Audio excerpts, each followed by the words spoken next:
Hello everyone, welcome to Online Help Guide. Today in this video, I'm going to show you how to deactivate Threads profile. So without any further ado, let's get started. First of all, open up the Threads app. Now click on the profile icon on the bottom right corner. Click on the two horizontal lines that indicates menu option. Here you can see a bunch of options. Click on the account option that looks like profile icon. Here you can see the deactivate profile option. Click on it.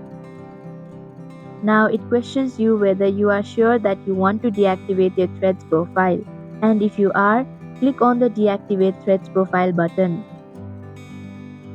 Click on deactivate once again.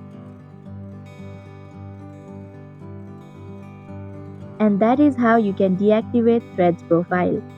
Thank you for watching Online Help Guide. Hope this video was helpful. If it was, then hit the like button and comment down if you have any questions or feedback. Also, if you are new to our channel, subscribe and hit the bell icon so that you don't miss our upcoming videos.